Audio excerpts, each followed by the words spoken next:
और आइए अब आपको बताऊं कि आखिर कैसे लिखी गई धर्मेंद्र प्रधान के इस्तीफे की स्क्रिप्ट। सबसे पहले देखिए, पहले मंत्री को समर्थन। आंदोलन के बीच सरकार धर्मेंद्र प्रधान के साथ मजबूती से खड़ी दिख रही थी। यह तय हुआ था कि धर्मेंद्र प्रधान का इस्तीफा नहीं होगा, लेकिन अंदर खाने इसको लेकर कई बैठकें हो रही थी। वांगचुक को जंतर मंतर से, ये तस्वीर आप देख रहे हैं, वांगचुक को जंतर मंतर से उठाने के बाद माहौल बदल गया। संसद मार्च के बाद दबाव बढ़ा। 20 जुलाई को संसद मार्च की तस्वीर देश भर में देखी गई। इसके बाद आंदोलन के समर्थन में लोग और जुटने लगे। सरकार और कॉकरोच जनता पार्टी में 2 राउंड की बैठक भी हो चुकी थी, लेकिन कॉकरोच जनता पार्टी धर्मेंद्र प्रधान के इस्तीफे पर अड़ी थी। उसके बाद देखिए, विपक्ष ने मोर्चेबंदी शुरू कर दी। दूसरी तरफ संसद में विपक्ष इस मांग पर अड़ा हुआ था कि राहुल और अखिलेश हर दिन इस मुद्दे पर सरकार को घेर रहे थे। सरकार आंदोलनकारियों और विपक्ष के साथ 2 मोर्चों पर भिड़ी। 2027 में 5 राज्यों के चुनाव पर आंदोलन का असर होने की आशंका थी। साथ ही संघ में मंथन शुरू हुआ। सीजेपी का अल्टीमेटम भी आ गया। सूत्रों के मुताबिक संघ के नेताओं की भी इसको लेकर बैठक हुई। दूसरे राउंड की बैठक में सीजेपी ने सरकार को अल्टीमेटम दिया। वो धर्मेंद्र प्रधान के इस्तीफे से कम पर मानने के मूड में नहीं थे। साथ ही ऐसा न होने पर दोबारा संसद मार्च का ऐलान का बयान छात्रों के समर्थन में आ गया। इसके बाद संघ प्रमुख मोहन भागवत ने संवाद पर जोर दिया।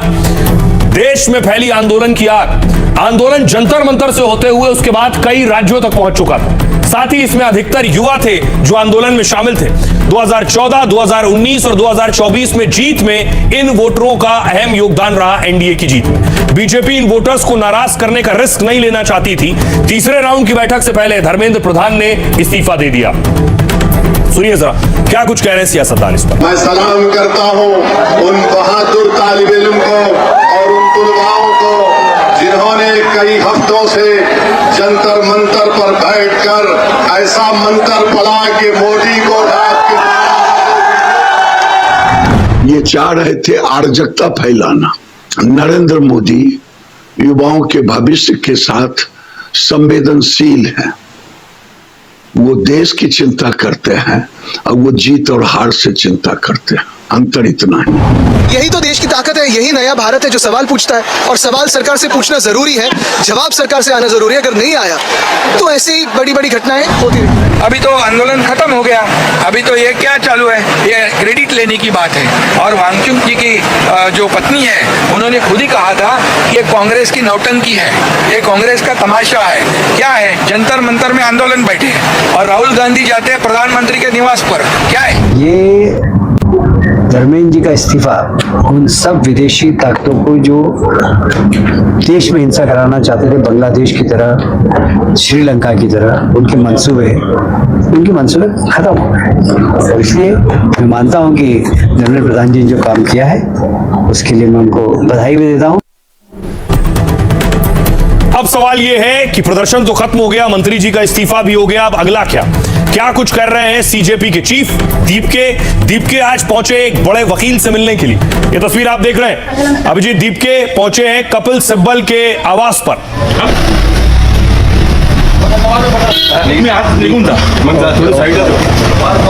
संवाद साधायला नकार दिलेला अभिजीत दीपके संभाजीनगरला जाणार का?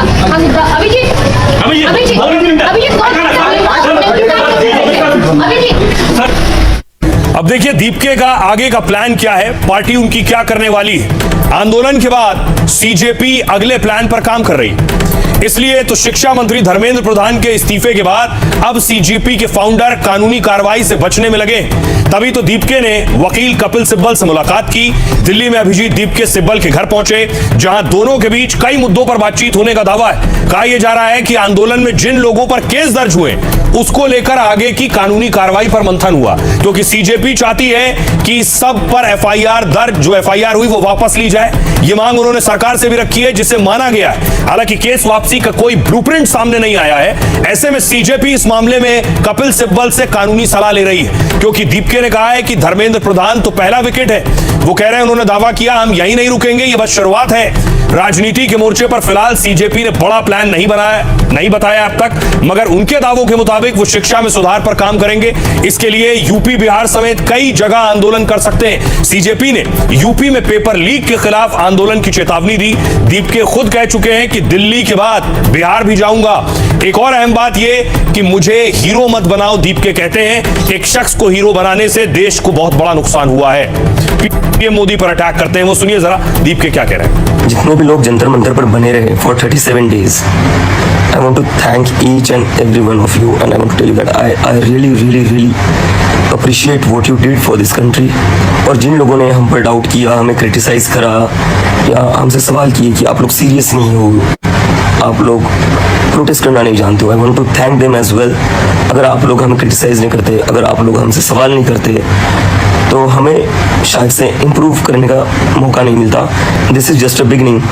The Cockroach Janata Party has a long way to go, and for sure we will go long way. This is just a beginning. तो दीपके कह रहे हैं कि अभी कॉकरोच जनता पार्टी को बहुत काम करना है, शिक्षा के क्षेत्र में काम करना है। दूसरी तरफ देखिए, उनके घर, उनके परिवार से मिलने के लिए आज महाराष्ट्र के एक मंत्री पहुंचे।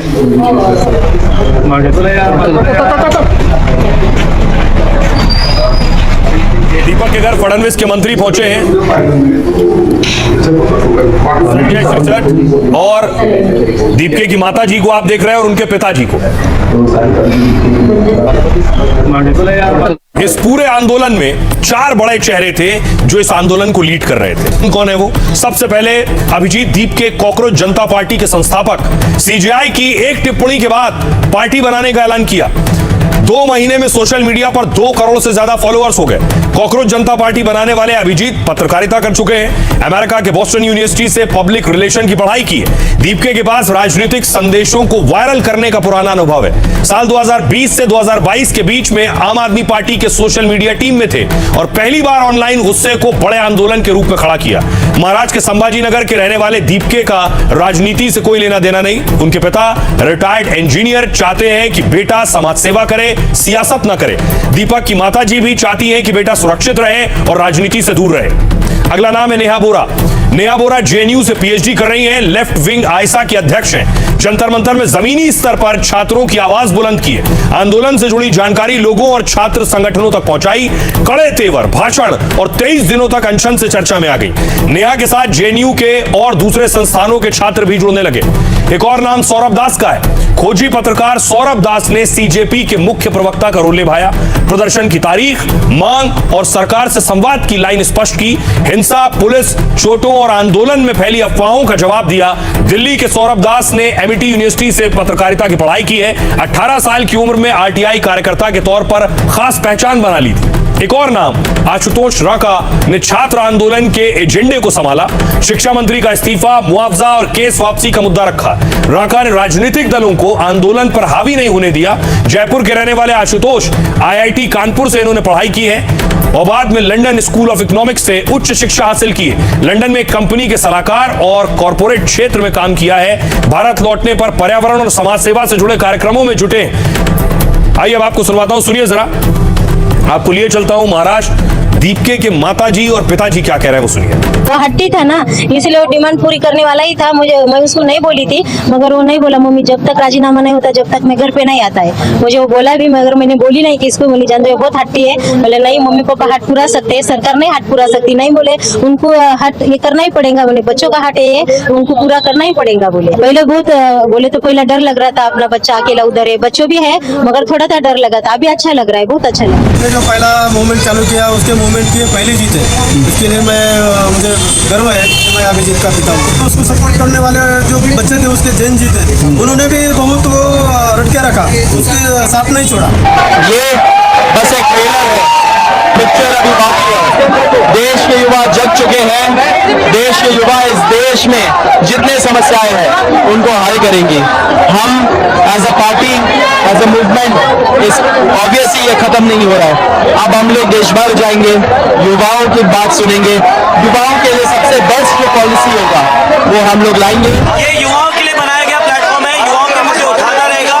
हम अपने आप को पूरे देश में लेके जाएंगे, वो संगठित करेंगे और जिस तरह से शिक्षा के मुद्दे पे हमने बात की है उसी तरह आगे जाके बाकी मुद्दों पर भी। आपने सुन लिया उन चेहरों को जो इस पूरे आंदोलन को लीड कर रहे थे। वो चेहरे तो चले गए, अपने अपने घर चले गए, अपने दूसरे कामों में व्यस्त हो गए, लेकिन जो प्रदर्शन हुआ उस प्रदर्शन स्थल का हाल देखिए जरा क्या। ये जंतर मंतर की शुरू में मैंने आपको रात की तस्वीर दिखाई, ये सुबह की तस्वीर है। पुलिस जा चुकी है, अभी जगह जगह गंदगी फैली है, कचरा फैला है, एनडीएमसी उसे हटाने का काम कर रही है, बैरिकेड्स हटाने का काम कर रही है, सफाई